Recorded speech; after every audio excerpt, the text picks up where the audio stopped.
Dis papa, ils font quoi les sportifs quand ils sont pas sur le terrain ? Eh ben croyez-moi, quand votre fils vous pose cette question, ça fait réfléchir. Surtout quand on sait que pas mal d'entre eux jonglent avec un ou plusieurs jobs pour pouvoir joindre les deux bouts. Et j'ai réalisé que beaucoup d'entre nous se posent la même question.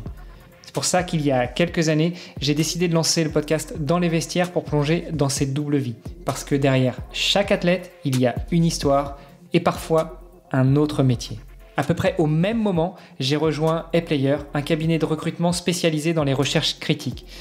Alors moi, je suis recruteur tech et avec mon associé, on aide les entreprises à trouver les perles rares, mais on accompagne aussi les entités qui veulent définir ou redéfinir une politique de recrutement. Et je peux vous dire que des sportifs de haut niveau, croisés au gré de nos chasses de candidats, on en a vu un sacré paquet. Et oui, parce que, encore une fois, vivre de son sport n'est pas si facile quand on n'est pas installé au plus haut des podiums depuis des années. Et encore, comme une marque bien installée, il faut y rester et se réinventer sans cesse. Du coup, à travers les histoires inspirantes de mes invités, je vous propose de découvrir comment on peut répondre à nos enfants qui se demandent encore ce que font toute la journée ces sportifs de haut niveau. Parce que oui, entre sport et entrepreneuriat, il y a beaucoup de points communs. Et avec les JO de Paris qui approchent, c'était le moment de redonner vie à ce podcast. Alors restez après l'épisode, je vous donne tous les détails sur notre invité et je vous invite à aller voir la page sur le site vestiaire.org pour pouvoir le soutenir dans ses projets. Allez, c'est parti pour un nouvel épisode. Salut les sportifs, c'est Armano et je suis très heureux de vous recevoir pour un nouvel épisode du podcast Dans les vestiaires. Aujourd'hui, on va parler avec un homme qui n'est pas un pro des stades, un pro des pistes, un pro des gymnases, mais qui est un pro de l'investissement. On va revenir très rapidement là-dessus avec lui, mais ce qui m'intéresse, c'est de savoir comment est-ce qu'on fait pour allier une journée très chargée au niveau professionnel avec une famille, parce que je me suis laissé dire que tu avais quelques enfants, toi aussi, et une femme, et puis, j'en ai un de plus que toi, et puis... Et puis le sport, parce que tu as commencé à faire du triathlon cette année. Maintenant, tu fais beaucoup de vélo. Tu as d'ailleurs un projet caritatif dans le sport et dans le vélo dont tu vas nous parler. Mais juste avant, je te salue. Salut Jean de la Roche-Brochard. Hello Hermano. J'aime bien ce prénom. C'est un prénom chantant. Tu as envie de partir en balade. C'est très certainement ce qui a guidé mes parents pour me donner ce prénom. Je reviendrai un autre jour sur l'anecdote, mais surtout que ça s'est joué en quelques minutes. Mais j'y reviendrai plus tard. Parce qu'à la base, je devais m'appeler Laetitia quand même. Tu sais, je suis d'une génération où les échographies n'étaient pas forcément super fiables et donc tout était prêt pour une Laetitia, mais ça s'est transformé en Hermano en quelques secondes. Mais ouais, c'est les origines franco-italiennes, tu vois, qui prennent le dessus. Et puis j'espère qu'il n'y a pas que le prénom qui donne la banane, aussi la personne qui est en face de toi, de l'autre côté du micro. Bien sûr, c'est un ensemble, comme toujours. Écoute Jean, je t'ai très rapidement présenté. Pour ceux qui ne te connaîtraient pas, tu es managing partner de chez Kima Venture. Tu vas nous raconter un petit peu tout ça. Tout simplement, la première question, je te laisse te présenter. Dis-nous tout, qui est Jean de la Roche-Brochard ? Donc je m'appelle Jean, j'ai 40 ans depuis l'année dernière, marié, 3 enfants, 2 garçons qui ont 13 et 11 et une fille qui a 10 dans quelques semaines. Ça y est, on va avoir passé tous les paliers là, tout le monde va avoir des âges avec 2 chiffres. Et tu les as fait dans un mouchoir de poche en plus, donc à la fois c'est chaud, mais à la fois ça libère au bout d'un moment, non ? Écoute, 3 en 3 ans et demi, et le premier j'avais 27 ans, et d'ailleurs c'est marrant parce qu'on est tombé plus par hasard hier sur les vidéos et les photos du premier. Et c'est dingue, et je me dis, mais j'avais l'air d'un enfant moi-même, tu vois. C'est drôle. Et donc c'est assez, et pas du tout de nostalgie, au contraire, beaucoup de bons souvenirs, et heureux d'avoir fait ça. Moi, j'ai eu la chance, tu vois, avec ma femme, qu'on se soit connus, et j'étais jeune, et qu'on ait pu avoir des enfants tôt. Et ça m'a beaucoup aidé aussi dans ma discipline personnelle. Et je fais une longue story short, mais en gros, moi, j'ai fait de la banque d'affaires de 2008 jusqu'à 2013. De 2013 à 2015, j'étais chez The Family, qui était cet accélérateur de start-up. Et en 2015, j'ai rejoint Xavier Niel pour m'occuper de ses investissements dans les start-up. Et donc, ça fait maintenant presque 10 ans. Et les gens me demandent toujours, et donc on fait quoi après Kima Ventures, après Xavier Niel et tout. Et moi, ma réponse est toujours la même. L'herbe, elle est très, très verte chez moi, et elle ne sera pas plus verte ailleurs. Donc arrêtez de me poser la question de ce que je fais après, parce qu'il n'y a pas d'après, en fait. Ou alors, c'est que dans la continuité de ce qu'on fait déjà. Je ne peux pas croire que de ceux qui nous écoutent ne connaissent pas Xavier Niel, mais très rapidement, bien sûr, pour planter le décor. Oui, alors d'abord, Xavier Niel, fondateur de Free, de Station F, l'incubateur de start-up, de 42, l'école de code, de Hectare, l'école d'agriculture, actionnaire de beaucoup de médias, dont Le Monde, Nice Matin, etc. Et investisseur prolifique dans les startups via Kima Ventures dont je m'occupe et avec lequel on fait une centaine de deals par an. Et en plus de ça, quelques deals à la marge où on met un peu plus d'argent tous les ans, 2-3 dans lesquels on met quelques millions. Et ça, maintenant, c'est un portefeuille de plus de 1000 boîtes. Donc, ça fait du monde. Et on est trois personnes dans l'équipe pour gérer ça. Waouh. Il va falloir que tu nous expliques justement comment est-ce qu'on fait pour gérer une famille, des boîtes, une boîte Kima Venture, plus des boîtes, vos participations. Alors, très rapidement, tu pourras peut-être nous expliquer si vous êtes très partie prenante dans la gestion de vos participations ou pas. Et puis, tu dis l'herbe ne sera pas plus verte ailleurs, mais si, dans le sport, quand même, tu as trouvé une herbe un peu plus verte aussi, parce que tu te lances aussi dans le sport depuis quelque temps, non ? Ouais, je me lance dans le sport et on y reviendra, mais en fait, c'est une herbe différente. Et moi, je me nourris des deux, et les deux me nourrissent énormément, et j'adore. Parce que tu remarques un truc quand tu te lances dans le sport un peu à corps perdu et que tu en fais beaucoup, ça peut tourner à l'obsession. Et en fait, cette obsession, elle est maladive. Et quand tu te jettes dans le boulot à corps perdu, ça peut devenir une obsession et elle peut devenir maladive aussi. Et en fait, moi, j'ai trouvé un équilibre avec les deux qui aujourd'hui est extraordinaire et qui me remplit de bonheur tous les jours, quoi. Donc, je suis content de dire que j'ai ces deux obsessions sur lesquelles je passe énormément de temps, évidemment. Et on y reviendra, mais ça veut dire qu'il faut faire des sacrifices à côté aussi. Ouais, c'est dingue, quoi. Ouais, alors l'addiction dans le sport, ça a un nom, hein, ça s'appelle la bigorexie. Par contre, l'addiction au boulot, ça s'appelle comment ? Ça s'appelle la connerie. non, ça je peux pas te laisser le dire. Non, mais ce que je veux dire par là, c'est que, en fait, c'est difficile parce qu'en fait, quand tu es passionné par quelque chose, ou quand tu mets de l'énergie, ou que tu as cette envie de réussir, en fait, il n'y a pas de limite. Sauf que s'il n'y a pas de limite, ça veut dire que tu rentres dans des extrêmes. Et si tu rentres dans des extrêmes, ça veut dire que malheureusement, tu te convaincs toi-même que ce que tu fais, c'est bien. Mais c'est trop. Et il faut arriver à mettre un tout petit peu de raison dans nos folies. Bon, écoute, ça va donc faire 2 sujets à discuter. Le premier, c'est comment tu trouves du temps pour gérer tout ça. Et le deuxième, ça va être comment est-ce que tu trouves l'équilibre ? Comment est-ce que tu arrives à ne pas en faire trop au niveau du boulot ? Ou plutôt, c'est pas ne pas en faire trop, c'est ne pas te laisser happer par cette passion dévorante. Et pareil dans le sport, parce que tu l'as dit, quand on commence à apprécier, quand ça devient une passion, on peut peut-être en faire trop. Comment toi, tu trouves l'équilibre entre ces deux mondes ? Bon, je triche parce qu'en fait, j'ai un défaut terrible qui fait que ça m'a forcé à m'organiser, qui est la défiance à l'autorité. Je suis très défiant à l'autorité. Et en fait, quand j'ai Kima Ventures, le job que j'ai eu en 2015, c'est un job dont j'avais rêvé 2 ans avant. Et quand je l'ai eu, en fait, c'était inespéré pour moi. C'était un peu un rêve qui se réalisait. Donc, je voulais pas échouer. Et tout d'un coup, quand tu fais ce boulot-là, tu as plein de meilleurs amis, plein de gens qui te contactent, plein de gens qui veulent l'argent de Xavier Niel, qui veulent te pitcher et tout. Et tu te fais vite surmener. Et donc, en fait, tout d'un coup, mon agenda a eu l'autorité sur moi. Et comme je détestais ça, j'ai été un peu forcé de m'organiser pour que l'agenda ait plus d'autorité sur moi. Et donc ça a été l'une des premières étapes. Et en fait, et ensuite, moi, j'ai un deuxième driver qui, là, pour le coup, est pas un défaut, c'est plutôt l'inverse. Moi, j'ai plutôt tendance à être un giver, tu vois. Moi, j'aime donner de l'énergie, j'aime recevoir, je suis un optimiste par nature. Les gens qui font la gueule, qu'ils aillent faire la gueule ailleurs. Les gens qui se plaignent tout le temps, qu'ils aillent, je sais pas, faire de l'humanitaire en Somalie, arrêter de nous faire chier. Enfin, tu vois, tu vois pas pourquoi est-ce que les gens qui, globalement, ont de la chance, trouvent un moyen de s'auto-détruire, tu vois. Ça, c'est un truc que ça me dépasse. Alors, évidemment, c'est personnel et c'est toujours facile de dire ça quand tu es dans cette situation-là et que les autres le sont pas forcément. Et on a tous Enfin, tu vois, la dépression existe pour une raison, l'autoflagellation existe pour une raison. Il y a des gens qui sont pessimistes par nature. C'est comme ça, tu vois. Mais bon, moi, c'est pas du tout mon persona. Et donc, cette combinaison d'une extra-efficacité d'un côté et de l'envie de donner et de vivre des choses avec énergie, avec les entrepreneurs qu'on rencontre et qu'on finance, ça donne un mix un peu sympa où moi, en fait, je perds pas de temps. Je suis tout le temps un truc après l'autre, tout le temps. Là, tu vois, on se parle. Avant, j'étais dans ma voiture, je revenais de déjeuner avec un entrepreneur à Marseille. J'avais 2 calls dans la voiture en attendant. Je saute, tu vois, j'ai 5 minutes de retard avec toi. Tout à l'heure, on a le team meeting avec l'équipe de Kima. Et en fait, bon, j'adore cette intensité-là, et ce plaisir d'échanger avec les gens. Le seul moyen de le faire tenir, c'est d'être un petit peu rigoureux quand même. Donc, j'avais des rendez-vous avant qui duraient 1 heure, qui après ont duré 45 minutes, et maintenant mes Zooms durent 20 minutes. C'est largement assez.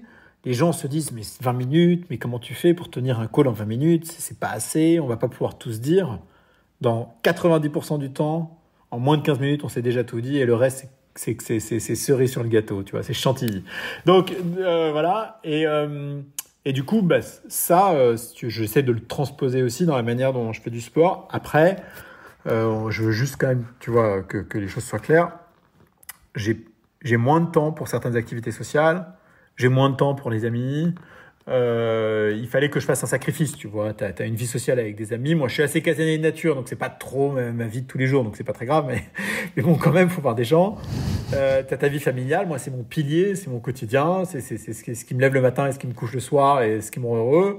Et après, t'as la vie pro et t'as le sport. Donc, j'ai ces 3 piliers qui sont là. Et ce dernier pilier, un peu social et tout, ouais, les gens qui me demandent si je vais à l'événement de tel fonds ou de tel entrepreneur à tel endroit ou je sais pas quoi, non, j'y vais pas parce que j'ai pas envie de picoler, parce que je vais être fatigué, parce que le bruit en fait a de l'impact sur mes migraines, parce que en fait je suis pas, je suis désolé, j'utilise des anglicismes, mais je suis pas wired pour ça.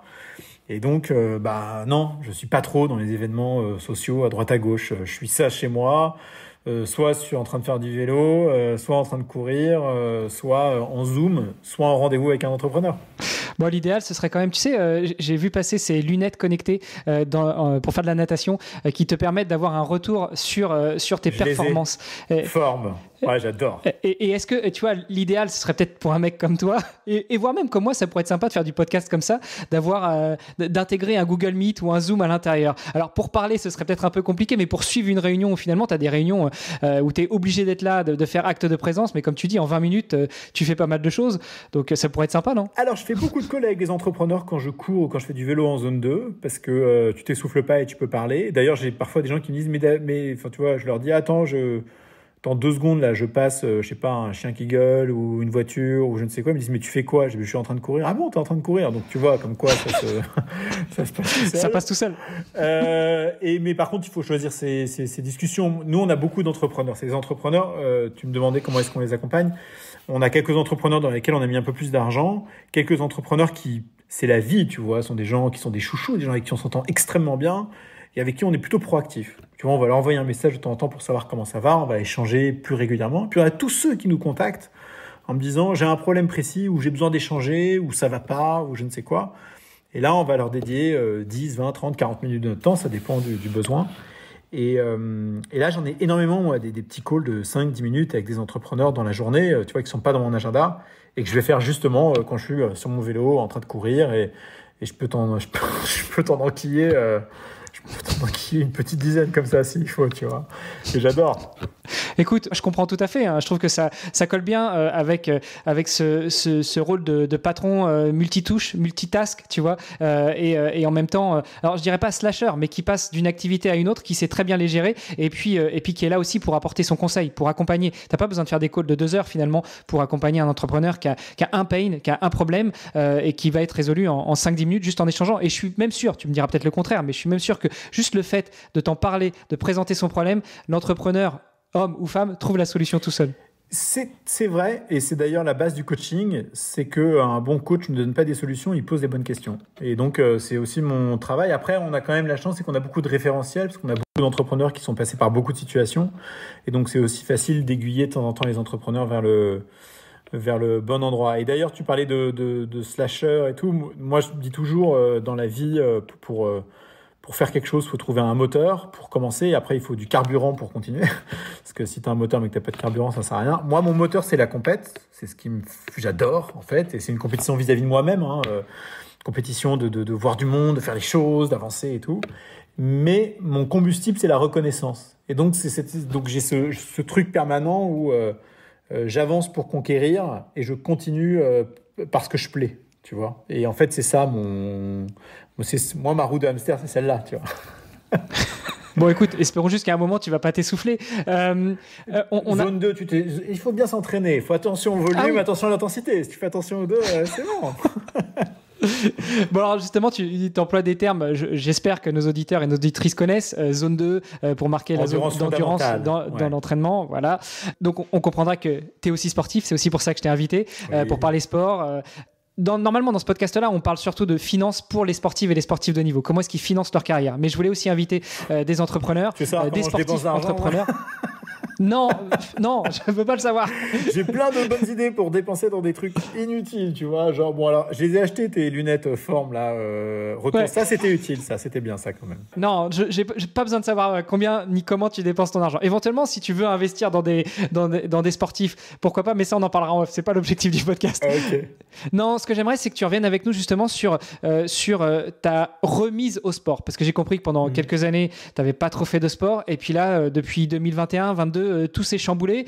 Un pote t'a dit tiens, si on faisait un truc, toi ton moteur c'est la compétition, tu dis attends, tu me chauffes, ok, c'est parti. Et puis ça c'est même tellement parti que tu avais prévu d'aller sur Ironman en 2024. On est en 2024 et pourtant tu as déjà fait un Ironman. Donc raconte-nous tout là, Jean. Allez, nous on a déménagé au moment du Covid en 2020 à Aix-en-Provence. En 2022, donc ça a mis un peu de temps, mais automne 2022, j'ai un copain qui a déménagé à Aix un peu avant, qui s'appelle Pierre Gobine, qui venait de San Francisco. Et je ne sais plus à quelle occasion il m'a dit, mais moi, tu sais, je fais du vélo avec des copains, et si tu veux, je t'initie, viens. Et c'est con, mais moi, je faisais partie de ces mecs qui regardent le Tour de France, tu vois, en étant en me disant c'est génial, un jour je ferai ça dans ma vie, et ça fait 20 ans que je regarde le Tour de France et que je suis jamais monté sur un vélo, quoi. Et donc il m'a dit ça et je me suis dit ok, je commence. Je suis monté sur le vélo. Rassure-moi, t'as pas commencé avec des roulettes? Tu savais déjà pédaler quand même? Non, de roues je savais quand même, ça j'avais appris un peu. Malgré le fait que là tu ne le vois pas sur la vidéo, mais j'ai une cicatrice, j'ai eu 6 points de suture sur le côté qui traînent, que j'ai eu à 3 ans et demi, qui correspond à la première fois où j'ai fait du vélo sans roulette, où j'ai pris une pierre, et je m'en souviens, le médecin aussi. Et bref, donc il me met au vélo. Évidemment, la première fois que je suis sorti avec lui, on est parti, on a fait quand même 50-60 bornes. Moi, ça me paraissait le bout du monde. J'en ai chié. Aix-en-Provence, c'est vallonné. Je le voyais avancer, tout peinard et tout. Et moi, j'étais en train de mourir derrière. Et évidemment, qu'est-ce que ça fait? Ça pique ton orgueil, tu vois. T'as envie d'aller plus loin. Du coup, tu veux continuer. Et puis, t'as acheté le matos, tu vois. J'avais acheté les chaussures, j'avais acheté le short, j'avais acheté le truc. Et puis, c'est quand même pas bon marché, hein, de faire du vélo. Mais j'avais pas acheté le vélo encore. Et ça, on parlera pas de l'histoire où le mec a réussi à me vendre un vélo. Bref. On en parlera en off, on le mettra en bonus si tu veux. Si tu veux, ouais. Et donc, du coup, je me suis mis au vélo. J'ai adoré. Et puis, il y a un petit groupe de copains en plus avec ces mecs qui font du vélo, qui s'appelle Ex-Dynamo. Et en fait, ce petit groupe est hyper sympa. Et en fait, c'est devenu mon groupe de copains à Aix, de gens que j'aime bien voir. Surtout moi qui vois personne, qui suis hyper casanier. S'il y a des gens que je suis content de voir à Aix, c'est eux, quoi. Donc, on fait du vélo et tout, on se balade. Là, on est en octobre 2022, c'est là que je commence et j'achète mon premier vélo en octobre 2000. Merde, pas 22, qu'est-ce que je raconte? En octobre 2021, pardon. J'achète mon premier vélo en février 2022.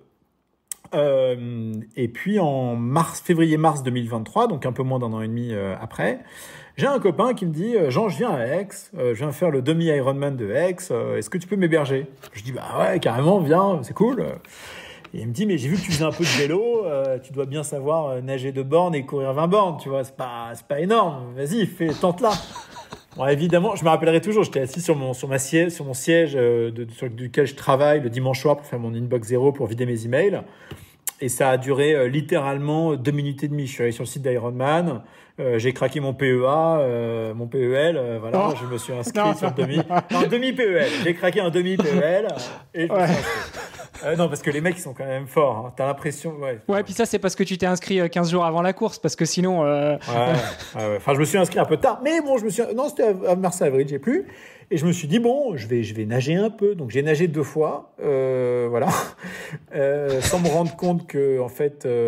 j'ai nagé 2 fois. En me disant qu'avec la combi, j'allais flotter tout seul. Donc, en fait, j'avais pas besoin de trop d'apprendre à nager. Et j'ai couru 3-4 fois en n'ayant aucune idée de ce que voulaient dire les différentes zones de fréquence cardiaque et comment est-ce qu'il fallait s'entraîner. Et donc, moi, je courais en moins de 5 minutes. Je me butais la gueule. Je montais à 155, 160 pulses en me disant que j'étais le roi du monde. monde. Et du coup, je me suis acheté une paire de chaussures très chères en me disant que j'irais encore plus vite le jour J. Voilà. Évidemment. Classique. Et le jour J... On parlera de tes genoux et tes mollets le post-jour J, non ? Ouais, de mes quads surtout. Là, je me rappelle bien que j'arrivais plus à m'asseoir parce que tellement j'étais bien tendu au niveau des cuisses, quoi. C'était assez dingue. Mais du coup, donc le jour J arrive. Lui était assez entraîné, mon pote, parce que lui, il s'entraînait pour le full Ironman de Nice. Et donc, en fait, Aix, c'était juste une répétition pour lui. Tu vois. On arrive à la nage. C'est un peu comme les gars, tu sais, qui font du marathon et qui font le semi à Paris au mois de mars, et puis le marathon au mois d'avril. Donc Aix, c'est effectivement une répétition pour ceux qui font l'Ironman avant d'aller à Nice 2 mois après. C'est ce que je vais faire cette année, par exemple, tu vois. Donc c'est marrant. Donc on arrive à la nage. Je me mets dans la tranche des mecs qui vont nager en 40 minutes, quoi. Entre 38 et 40 minutes. On part, au bout de 50 mètres, je suis essoufflé, je suis stressé, il y a du monde et tout, c'est la merde. Et du coup, je me dis, bon, laisse tomber, genre, vas-y tranquille, détends-toi, le but c'est de finir. Et du coup, j'ai fait toute la nage à la brasse. Mais j'ai mis 42 minutes, ce qui est pas dégueulasse, tu vois, pour un mec qui brasse 42 minutes sur un 1900 mètres. Voilà, le vélo, c'était sympa, ça s'est pas trop mal passé, mais bon, en fait, j'étais pas entraîné, je venais de mettre mes prolongateurs, je les avais essayé 10 km 3 jours avant, enfin, j'ai fait toutes les conneries du débutant de base. En plus, j'ai mis mes prolongateurs sur un cintre carbone, donc j'ai eu de la chance de pas le péter, enfin bon, n'importe quoi. Et il pleuvait ce jour-là en plus, donc moi qui suis plutôt à l'aise en descente, c'est con parce que c'était pas le bon jour. Et je termine le vélo en 2h45, je crois, donc là, tu vois, t'es à 3h30. Tu te dis, c'est pas mal. Et puis, mais les transitions, bon, je me traîne un peu. La course, ça va et tout. Je commence sans trop regarder la montre, en me disant, je le fais au feeling. Et il y avait 3 tours de 8 km. Et au bout du premier tour, je me dis, oh putain, ça va être long les deux derniers tours. Et c'était long. Et j'ai terminé le demi en 5h36 ce jour-là. Mais très fier, très content quand même et tout. Mais évidemment frustré d'être mauvais, quoi. Enfin, d'être mauvais, pas mauvais. Et en plus, c'était ton premier triathlon. Donc, le mec qui fait un premier tri sur un half Ironman et qui finit pas trop mal, quoi. 5 heures et quelques, c'est beau pour un premier. 5h36, écoute, c'est honorable, il n'y a pas de quoi rougir. Voilà, je suis plus, ça va. Mais un peu frustré, le lendemain, je vais sur Google et je tape coach triathlon Aix-en-Provence et je me dis, je vais prendre le mec qui a le plus de médailles et le site le moins sexy. Je vais en trouver un, tu vois. C'est les mecs qui la montrent pas trop. Et quand tu parles, tu vois, genre, ils connaissent leur sujet, quoi. Et là, je tombe sur un mec qui s'appelle Christophe Lamas, 2Lamas. Lui, c'est un ancien champion de DK Ironman. Donc, il y a des mecs, ils sont timbrés, tu vois, ils font des demi. Il y a des mecs qui sont graves, ils font des fulls. Il y a des mecs qui sont limite cons, ils font des doubles ou des triples Ironman. Et après, tu as la catégorie au-dessus. Il n'y a pas de nom tellement faut être starb. Les mecs font des DK, tu vois, 38 km de nage, 1800 km de vélo et 420 km de course. Le mec fait ça en 9 jours et demi, quoi. Enfin, ça n'a aucun sens. Et le plus beau, c'est que souvent, le vélo, c'est sur un anneau de 5 km et la course à pied, c'est sur un anneau de 2 bornes. Oui. Et il n'y a personne pour cheer up. Parce que personne n'a envie de cheer up un mec qui court pendant 9 jours, en fait. Tu vois, les mecs ont autre chose à foutre. C'est ça. Donc, t'as personne. Tu t'arraches, t'as fait ce que personne n'a jamais fait et tout le monde s'en fout. Enfin, tu vois, ça demande un niveau d'abnégation et de résilience extraordinaire. Bon, bref, je tombe sur ce mec-là, j'adore. Je l'appelle et il me dit, écoute, viens demain, on se fait quelques tests, on va regarder ce qu'on peut faire et puis le courant passe bien, il m'explique les trucs et tout. J'aime bien parce qu'il m'explique tout ce qu'il me fait faire. Et moi, je fais pas ce que je comprends pas. Donc j'aime bien, il m'explique. Et il me dit, c'est quoi ton objectif ? Je lui dis, mon objectif, c'est Nice 2024. Il faudrait le faire, tu vois, en moins de 11 heures. Ce serait bien, quoi. Et il me dit, ok, on va t'entraîner. Et avant ça, on va faire un demi. Tu vas faire le demi de Aix, mais tu vas aussi faire un demi en septembre-octobre. Choisis une destination.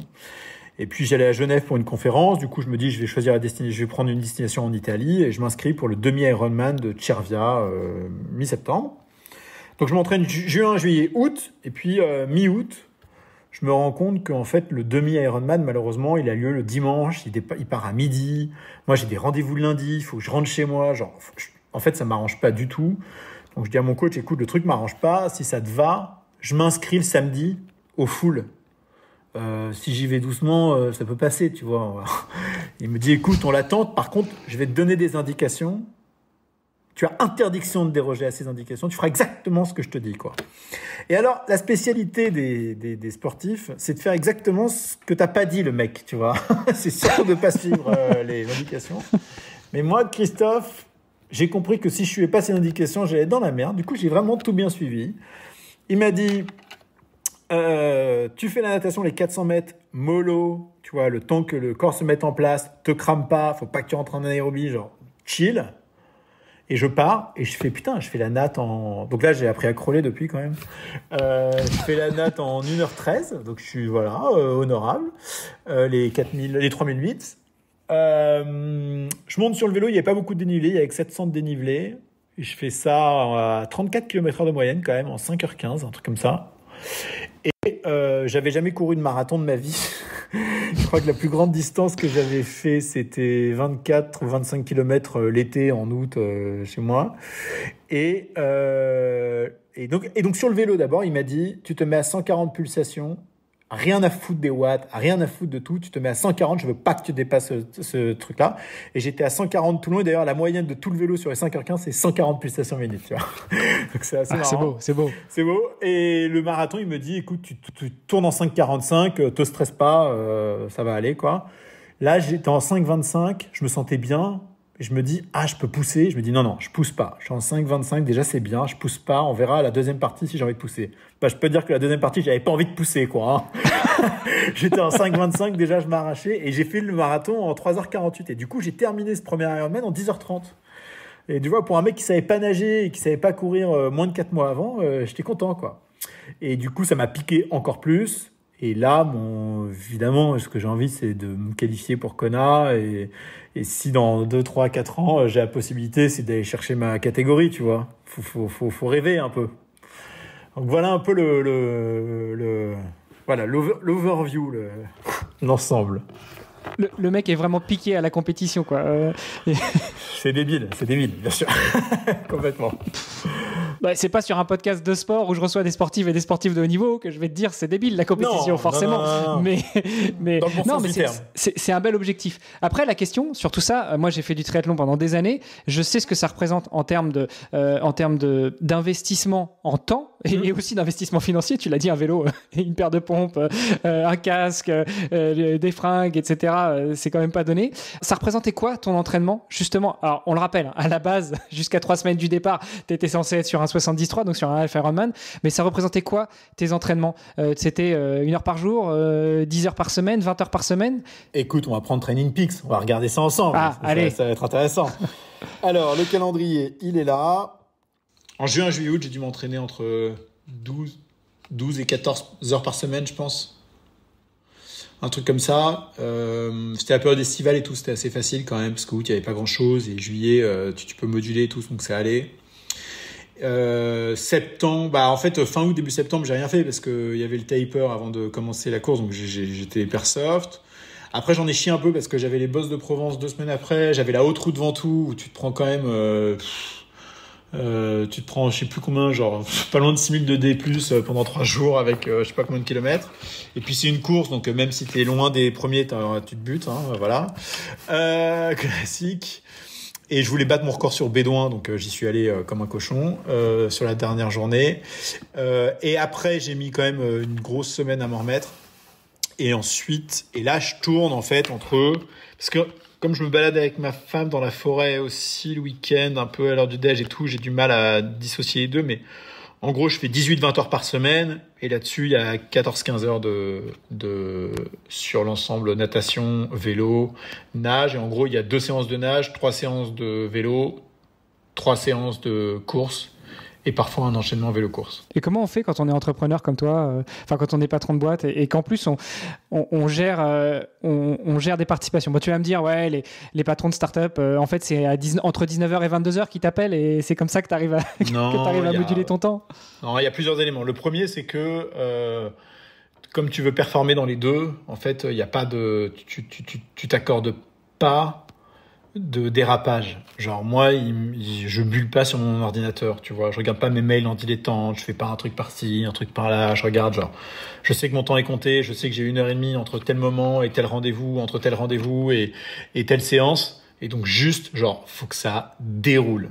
mais grave. Et en fait, je sais que je fais en 1h30 ce que j'aurais peut-être fait en 2 heures ou en 2 heures et quart si j'avais pas eu la contrainte du rendez-vous de l'entraînement. Donc déjà, tu as en fait la puissance de la pression, du timing qui fait que tu déroules plus vite. Et ensuite, il y a quelques règles, c'est que au lieu d'aller prendre ton heure tranquille pour déjeuner, en fait, ton déjeuner, c'est un shake de protéines et ça dure 5 minutes. Et ça veut dire que tu as gratté 1 heure sur ton entraînement et donc tu vas t'entraîner entre 11h30 et 13h30. Le soir, moi, souvent, j'ai des entraînements qui commencent vers 17h30, 18h, qui vont durer 1h30, 2h, 2h30. Voilà, mercredi à l'heure du déjeuner, midi, piscine de Venelle ouverte, bassin de 50, boum. Et puis samedi, le run avec Christophe, tous les samedis à 10h ou 11h. Et le dimanche soir avant mon inbox 0, mes 3-4 heures d'endurance et tout. Et quand je suis à Paris, comme je suis pas avec la famille, que je suis tout seul et tout, je vais pas à des dîners, mais entre 20h et 22h, si tu regardes sur les quais de Paris, je dois être dans les parages, tu vois, en train de courir. Et je fais des séances longues et le matin, le vendredi matin à 7h, je suis à la piscine. Et voilà, donc tu prends un peu de temps par-ci, un peu de temps par-là. Et en fait, quelqu'un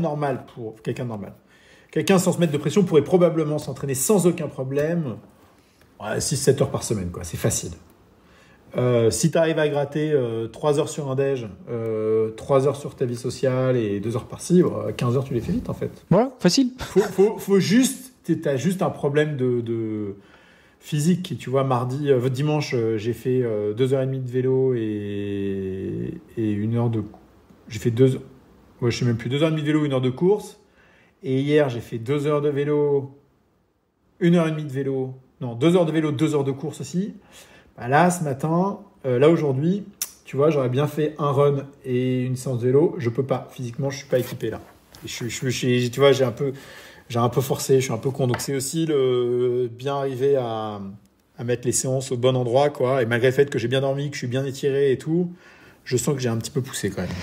Et là-dessus, ton entraîneur, donc Christophe Lamas, il te fait des séances très cadrées. Il te dit le lundi, tu fais ça, le mardi, tu fais ça, le mercredi, tu fais ça, ou il te donne un pool de séances et puis tu pioches dedans?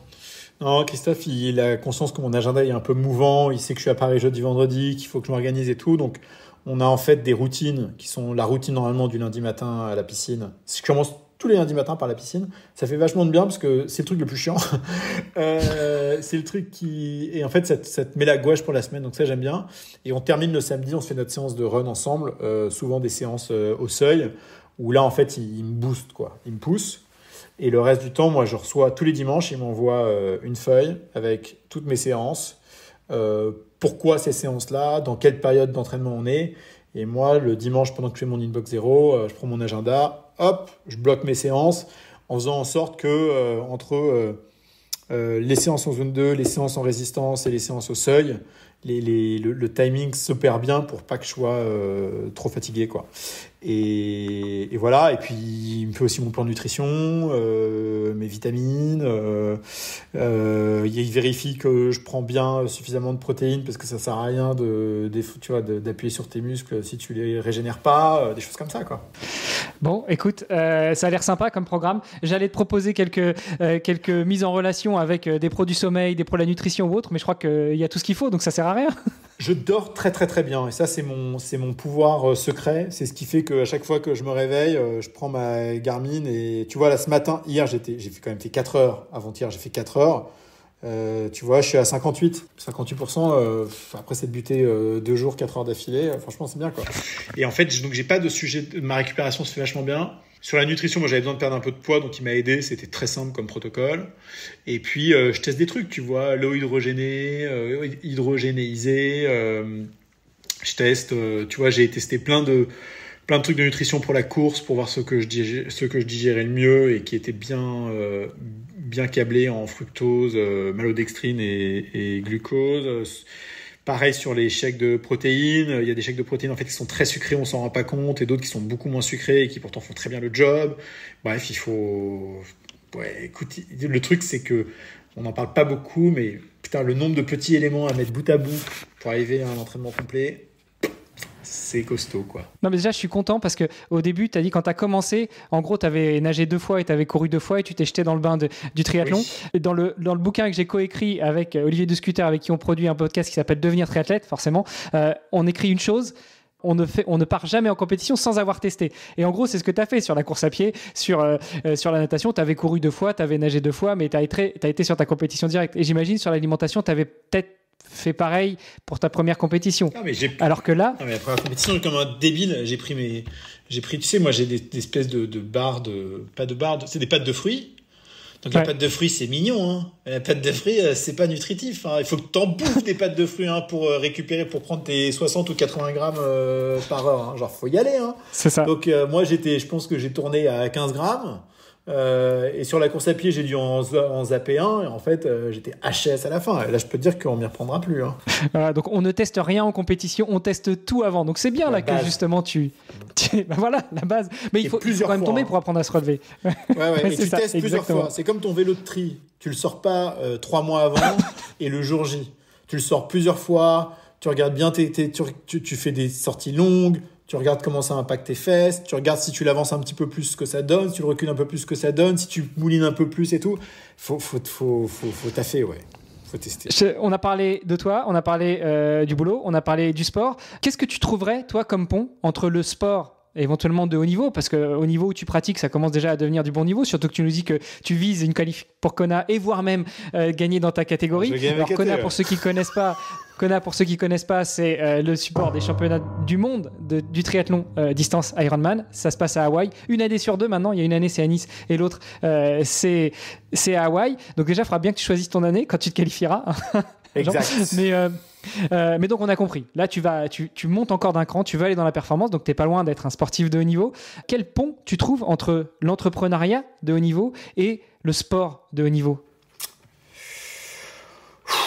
Tu sais que je me suis souvent posé la question, mais c'est pas facile parce que j'ai rencontré beaucoup de très bons entrepreneurs qui étaient vraiment des mauvais athlètes et l'inverse. Et du coup, je me suis dit merde, il n'y a pas de corrélation directe. En revanche, il y a des apprentissages qui sont intéressants. Je pense que le premier apprentissage, c'est que si tu es trop obsédé par l'objectif et que tu prends pas assez de plaisir et dans le process, tu vas à l'échec. C'est pas une course à l'objectif. C'est comme c'était Coluche qui disait, les manifestants en 68, ils soulevaient les pavés, ils disaient ce n'est qu'un début, continuons le combat. Et il disait non les mecs, en fait c'est qu'un combat, faut continuer le début là. En fait c'est la même chose en fait. Tu vois, tu as ce truc là dans l'entraînement, c'est un exercice de consistance, de discipline, on t'a pas dit de t'étirer pour rien, on t'a pas dit de te nourrir pour rien, on t'a pas dit de bien espacer les entraînements pour rien, c'est pas pour rien, et ça sert à rien d'avoir un objectif si tu mets pas les moyens entre l'objectif. Et d'ailleurs au moment où tu arrives à l'objectif, et tu vois, bon moi c'est des petits objectifs quand je suis arrivé à terminer mon premier Ironman, ouais, t'es heureux, mais en fait, t'es surtout heureux parce que c'est une espèce de tu te remémores tout ce que t'as fait pour y arriver. En fait, la beauté, elle est dans la journée, elle est dans le process. Donc ça, c'est le premier truc, c'est qu'il faut savoir apprécier la journée plus que l'objectif. Ensuite, c'est fou à quel point les gens sont résistants à l'effort, à leurs propres défauts. C'est-à-dire qu'on a tous des défauts et on y est hyper résistant. Et moi, le nombre de gens qui me disent « Ah non, mais moi, mon défaut, c'est ça, mon défaut, c'est ceci, ou ça, j'y arriverai jamais, etc. » Ou « Tiens, j'ai une faiblesse ici, j'ai une faiblesse là. » Mais putain, mais bats-toi, quoi. Me dis pas « Ça, c'est fini, c'est foutu. » C'est comme les gens qui me disent en triathlon « Ouais, j'aime pas la natation. » Mais moi, ça me fait pas trop kiffer la natation, mais je me dis « Attends. Si moi, je me bute en natation, pendant que les autres se butent pas, et que je travaille, tu vois, sur ma posture, sur mes trucs et tout. Est-ce que je peux pas un jour faire ce putain de 3008 en 1 heure, mettre 5 à 10 minutes au deuxième dans ma catégorie, tu vois, enfin au deuxième dans ma catégorie, celui à la fin qui sera deuxième, et tu vois, et c'est ça qui fait la gagne.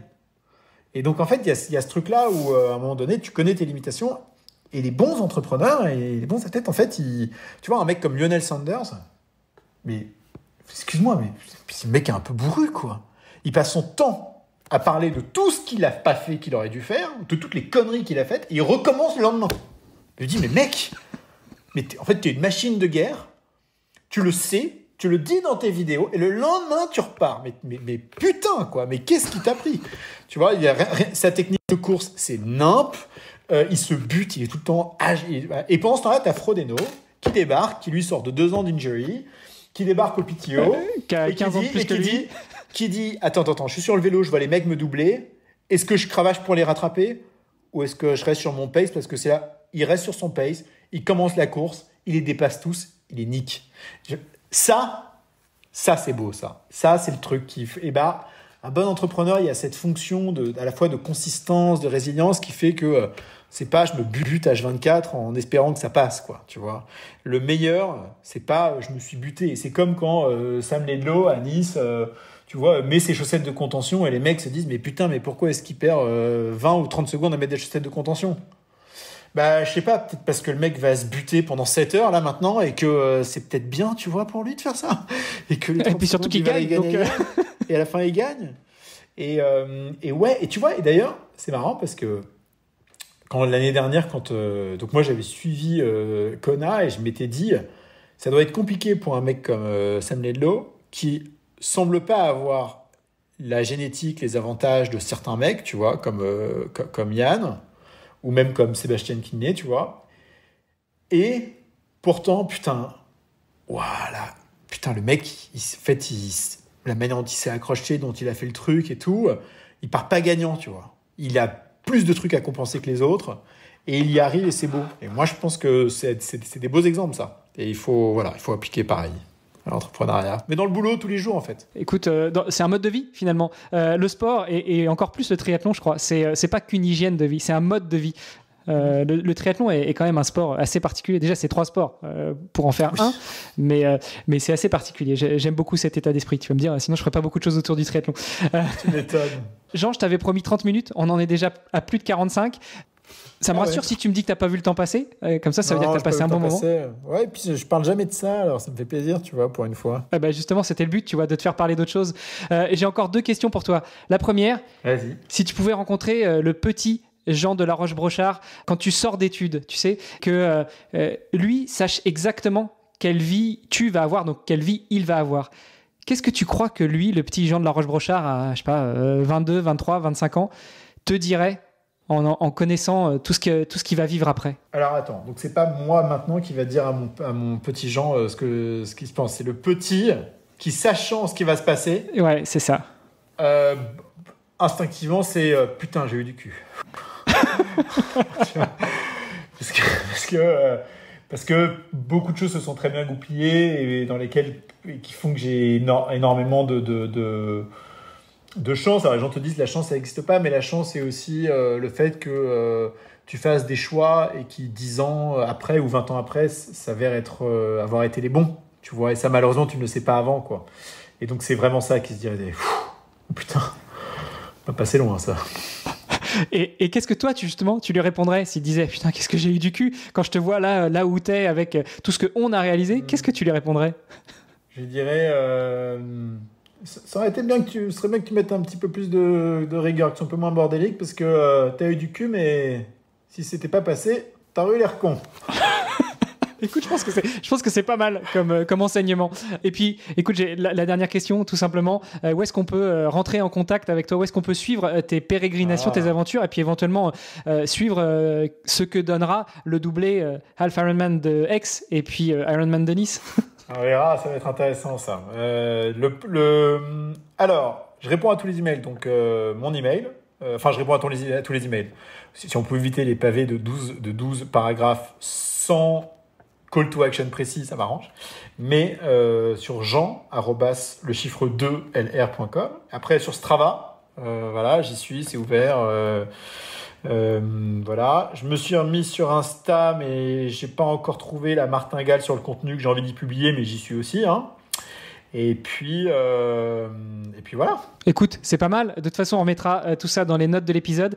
Merci beaucoup, Jean. Est-ce que tu crois qu'on a fait le tour, ou est-ce que tu voulais rajouter d'autres petites choses parce que justement, c'est pas le genre d'interview auquel tu te prêtes. D'habitude, on parle pas forcément sport avec toi. Si, il y a encore une chose qu'il faut qu'on aborde. Ouais. Justement, ta future étape du tour où oui, tu fais ça pour une belle cause. Merci. Mes parents et ma sœur et mon frère m'avaient inscrit à l'étape du tour. Enfin, m'avaient pas inscrit, ils m'avaient offert pour mes 40 ans une inscription à l'étape du tour. Et quand j'ai voulu m'inscrire, c'était trop tard. En fait, c'était plein. Et Puis en déroulant un peu le site, je me suis rendu compte qu'on pouvait courir aux couleurs d'une association et que c'était Mécénat Chirurgie Cardiaque, que j'ai trouvé et que j'adore parce que c'est beau de se dire que tu sauves le cœur de jeunes enfants, quoi. Donc voilà, j'ai créé une page, une cagnotte, je me suis inscrit et donc je vais faire l'étape du tour aux couleurs de Mécénat Chirurgie Cardiaque.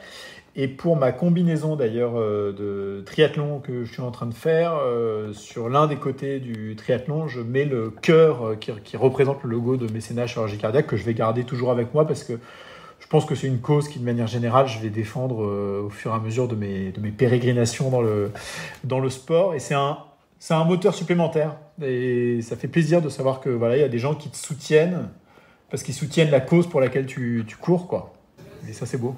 Bah écoute, et là du coup, allez, on prolonge la question d'avant. Où est-ce qu'on peut soutenir ça? Elle est où ta cagnotte? Je l'ai mise sur Insta, c'est un des liens. Donc dans un des liens disponibles, tu as Mécénat Chirurgie Cardiaque, mon Strava et mon LinkedIn, je crois, ou mon site perso, mon blog. Et donc le lien est sur Instagram. Il est trouvable dessus. Ça s'appelle, le titre de ma campagne, c'est Chaque étape compte. De toute façon, encore une fois, je remettrai les liens dans les notes de l'épisode, mais comme souvent, surtout sur un podcast de sport, les gens qui nous écoutent sont en train de faire du sport. C'était aussi pour les rediriger. Et je vous renvoie tout le monde sur vestiaire.org, vestiaire au pluriel.org. Comme ça, vous irez voir les notes de l'épisode de Jean de la Roche-Brochard et puis vous retrouverez le lien pour sa cagnotte. Jean, merci beaucoup. On te souhaite bonne continuation, bon entraînement parce que finalement, on enregistre fin janvier et puis l'Alf de Aix, ça arrive bientôt là. C'est mi-mai et surtout après, il y a le full de Nice, mi-juin. Et je suis complètement timbré, mais bon, faut pas s'empêcher de rêver, tu vois. On peut toujours se dire qu'on peut faire un moins de 10 heures sur un truc avec 2004 de D+, hein, ça se tente. Non, mais l'avantage à Nice, pour ceux qui connaissent pas, c'est qu'il y a 90 bornes de vélo en montée et 90 bornes de vélo en descente. Donc ouais, ça se joue. C'est pour ça que les moyennes sont finalement pas si mal que ça à Nice. Intéressant. Ouais, tu sais quoi? Je vais bosser ma technique en descente. Et je t'en dirai des nouvelles. Ça marche. Merci beaucoup, Jean. À très bientôt. Merci, Hermano. À plus, on veut.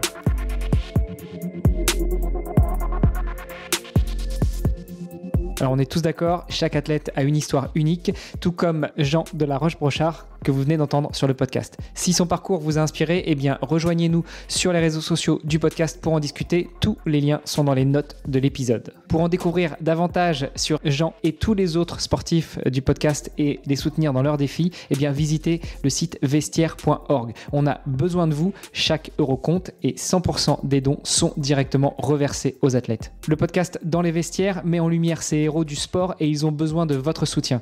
Et le plus simple, c'est de partager leurs histoires pour les aider à briller sur la scène internationale. Et puis comme ça, tout le monde fera un peu partie de cette superbe aventure sportive et philanthropique. Partagez leurs épisodes, ça nous aide et ça les aide surtout eux. Allez, sportez-vous bien, entraînez-vous bien et on se retrouve bientôt pour un nouvel épisode. Salut les sportifs!